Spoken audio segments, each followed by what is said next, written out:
Hello, everyone. Thanks for watching the Dasch Cast. I'm your co-host, Brandon, and we've got Curtis Dasch with us here today. We have a special edition. We're going to talk about who deserves more credit for the Patriots dynasty. Is it my boy Tom Brady, TB12, or the one that the talking heads love to suggest is such a great Bill Belichick? In order to start off this conversation, I have to allow Curtis to take the floor as one of the one of the talking well-known heads. people that gives.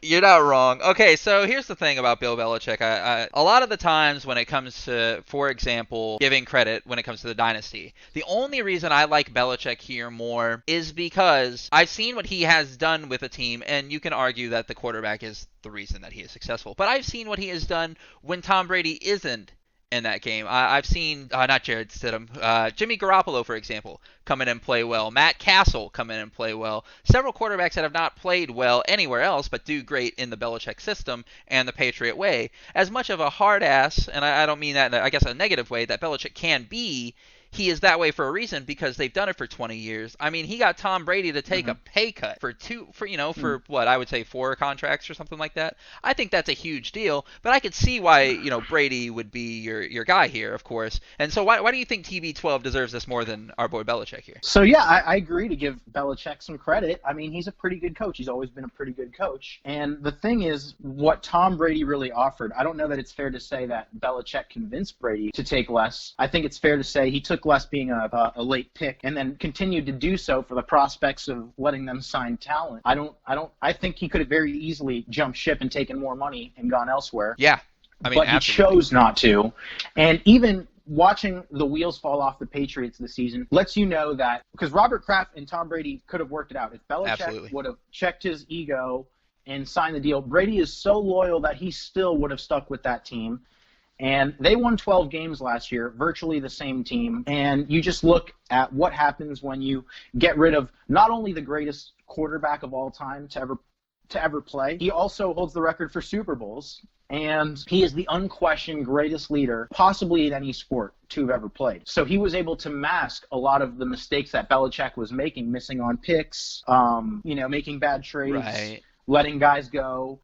Brady was able to mask a lot of those problems. And so I think without Brady, yeah, Belichick probably would be a slightly winning coach. But if you look at his games without Brady, I believe he's only won about 42% of his games without Tom Brady in his NFL career. He did make the playoffs once, so he can make the playoffs without Brady. I just don't see him going over the edge and actually winning a Super Bowl again without that help. Or, if he gets a Peyton Manning type talent, or something along those lines, he can maybe win 1 or 2 more. But 6 is in large part Tom Brady and Tom Brady's greatness. So here's the only hole I can really poke in that argument, and it's a very difficult thing to go against Tom Brady here, and I understand that I'm probably I guess I'm in the minority when it actually comes to probably some logic here. I think a lot of people would obviously side with you and give Tom Brady, because especially with the way the season is going, right? The season is a huge indicator as to why Tom Brady jumped ship and how it worked out. But for Belichick, I think a lot of those things that a lot of people underestimate is, Brady has those wins. I think 3 of those Super Bowls are on a last-second field goal win. So it's, as all well as 6 on fourth quarter drives. Wholehearted. They were all on comeback drives. But then I feel like Belichick coaches a well enough game that Brady can kind of have those fourth quarter drives. And I'm sure Brady calls a 2-minute offense. And that's the difference between, why some quarterbacks make it and some quarterbacks don't. You still have to have a serviceable coach. Like, if the Pats had Jason Garrett, they probably wouldn't have won 8. And so they did need Belichick to be good to a certain extent. But he isn't all-time. He is essentially going to be put on the all-time list, but mostly riding Brady's coattails. And then, of course, the counter-argument there is, well, he could have been riding Belichick's coattails. And hear me out real quick. I still think they would have easily won that Super Bowl against, I believe it was the Rams, that first Super Bowl they won in 03 or 04. If Brady doesn't start because Bledsoe is actually healthy, I still think they have a good chance to win that Super Bowl. Belichick. Wow, that's the second time I've done that. Bledsoe, a lot of B names in this conversation.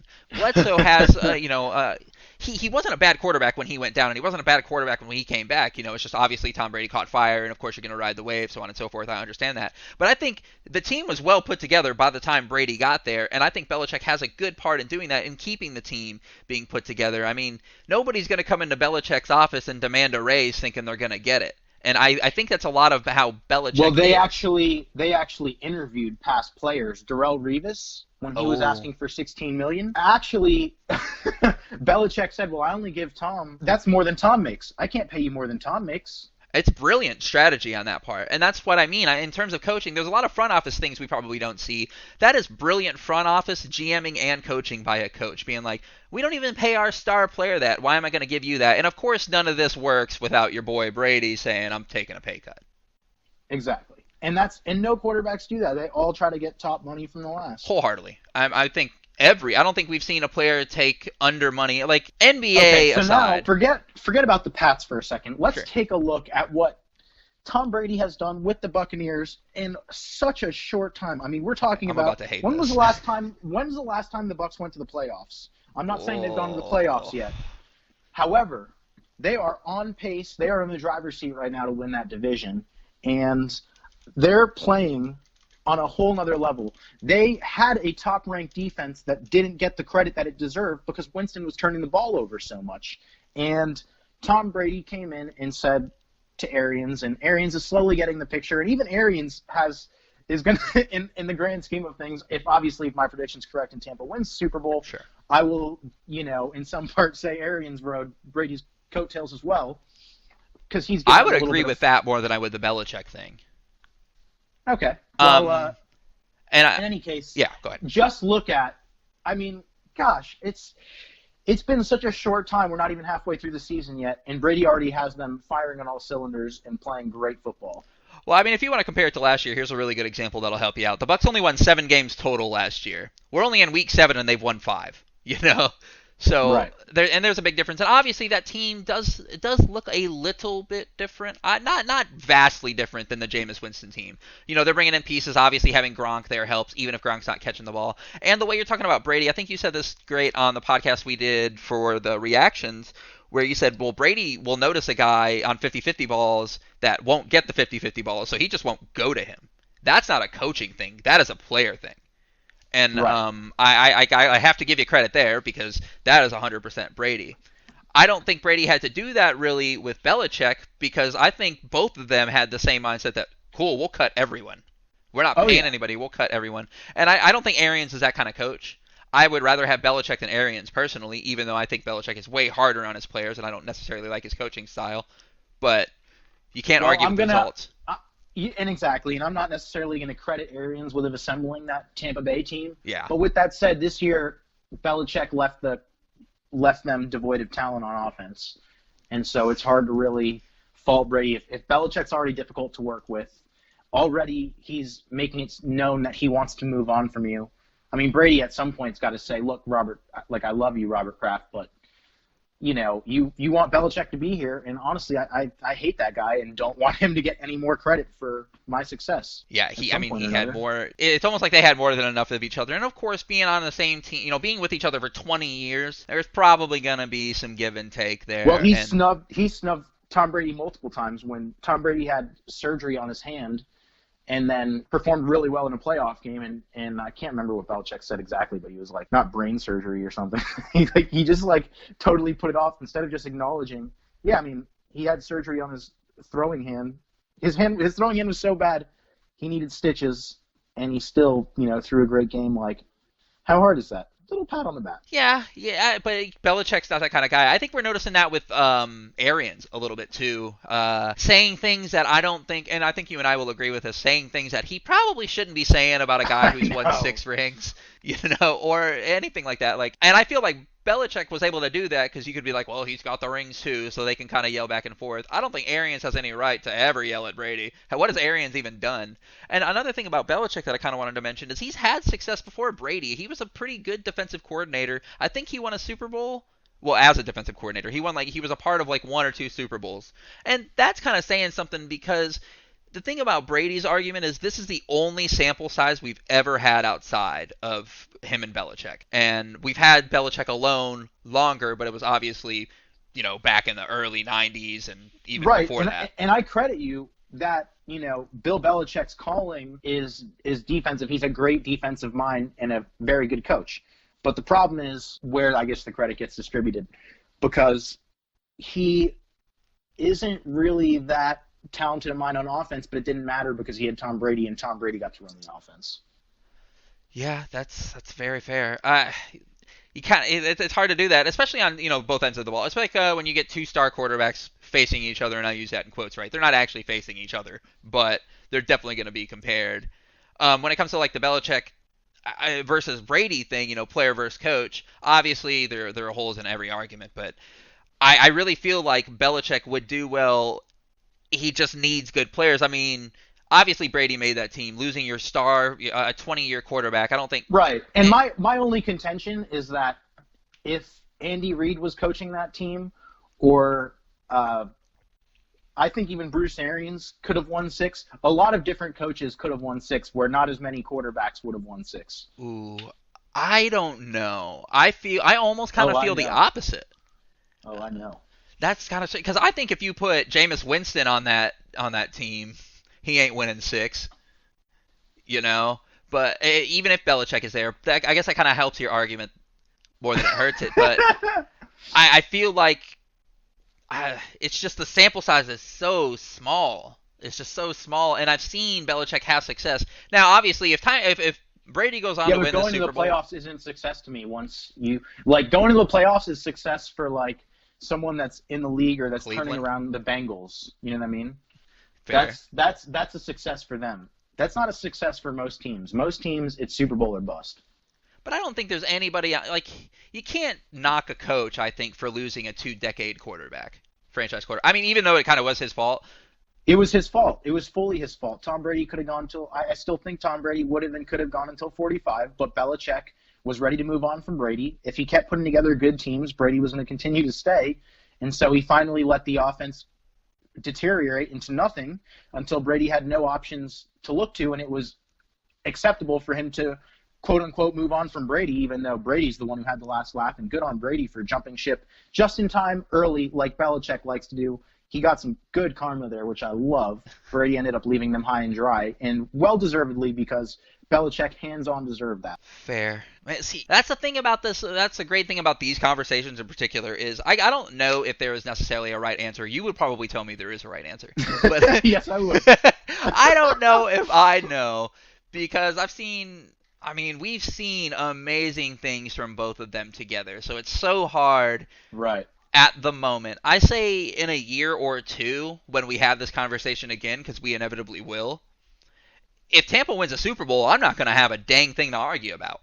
I really think so. That would prove your point. I mean, obviously the quarterback I think is probably the more important over the long run, I guess, or over the short term, over the short term. Well, the players, I'm always going to side, as someone that played, obviously not at that level, but True. It's always about the players, and the coach does make a difference. Don't get me wrong. I'm not saying the coach doesn't make a difference, but they only make so much of a difference. A great quarterback can elevate Mike McCarthy, and they can win a Super Bowl together. Yeah, I mean, look at McCarthy now. Yeah, that's fair. But to McCarthy's credit, he did lose his franchise quarterback as well. So Dallas is an entire new monster for them. But it's not like McCarthy was the one that orchestrated. Oh no! Leaving. Yeah, it's not like he was like, "Hey, Rodgers, you're out," and Rodgers was like, "All right," I might have did that with Favre, you could argue, but Favre was kind of in and out himself. Yeah, it was more on Favre because at some point, I would honestly say it was probably the organization. They were probably just like, "Come on, either retire." Hey, we're tired of you. Yeah, honestly, because you can't. Because they were like, they had Rodgers. They're like, what are we doing? Do we get to see or not? Yeah, so I always forget that Belichick kind of served under Parcells for that Super Bowl run, and they had lost to the Packers in '96 or whatever.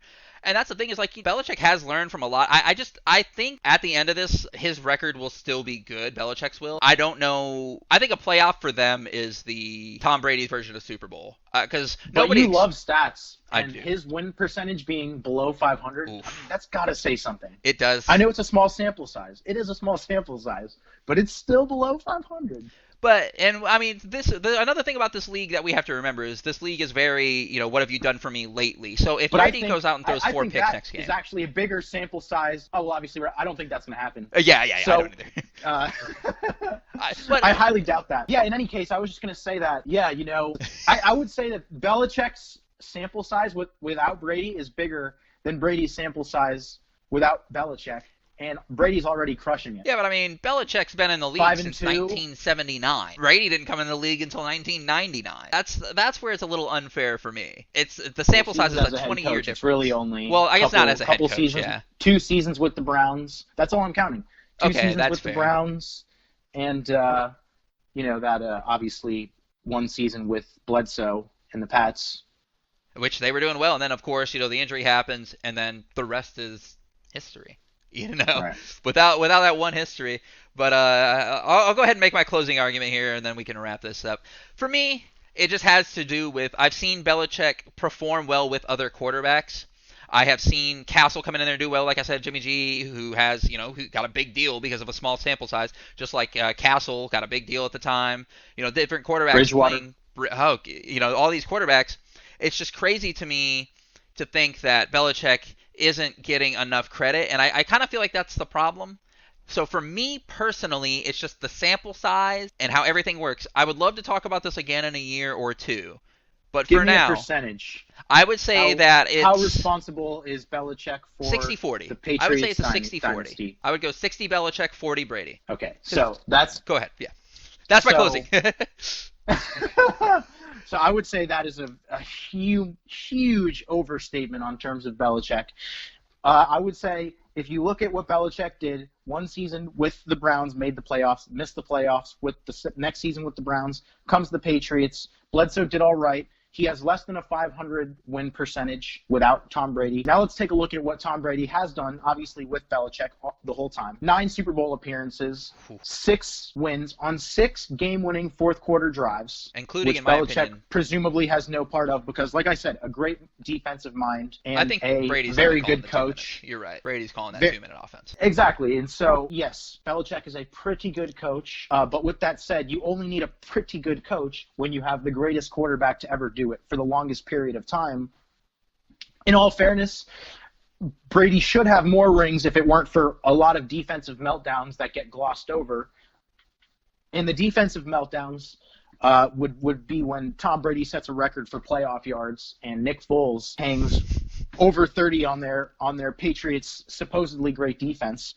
And, you look at 2 fourth-quarter game-winning drives from Eli Manning on the Patriots defense, and then as soon as they split Tom Brady, and despite all that, before even splitting, Tom Brady is so loyal, he was still going to give them a chance to keep him on a team that is awful, but they won 12 games because of Tom Brady's greatness, and then finally had enough, moved on to a better situation, now has another pretty good coach, and is already rising them to greatness and has instilled the Tom Brady Patriot way, essentially, in Tampa, which used to be known as the Succaneers. Now they are a Super Bowl contender. Yeah.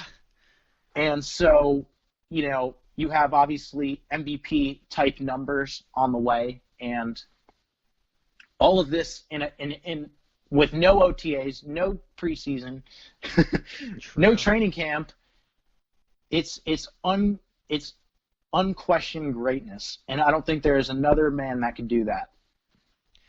Yeah. So, in fairness, the only way to assign the credit, a coach can never get more than 40%. I don't care who you are. You can never get more than 40% if you're a coach. So in this case, I'm going 80% of the credit to Tom Brady and the players, and 20% of the credit probably to Belichick. And if you make me split the credit from players, then it's 20% Brady, 15 Belichick, 5% rest of the organization. Yeah, those are all really good arguments. Obviously, anybody who's listening, you got to make up your mind for yourself. I do have a feeling most people are going to side with you, though. I think even normally I would, but I just I think a lot of teams would love to have a coach like Belichick and have the mindset like the Patriots had. Of course, winning 6 championships will help you be able to do that. But and it also helps having Brady in the locker room saying, "Hey, don't worry about him. We're going to a Super Bowl, so you can handle these, these the little hiccup film sessions." But all right, guys. That being said, we're gonna go ahead and wrap this up. As always, thank you for watching. Thank you for listening. Please subscribe, like. You can catch Brandon on YouTube. I've always got his link in the description of. Oh, I got a huge song coming up. It's gonna be great. See, he's already teasing you guys, and gotta go like and subscribe on his pages. Please tell Brandon hi, of course. We'll see you guys next clip. We'll probably be doing NFL Week 8 pick'ems. We'll see you next time.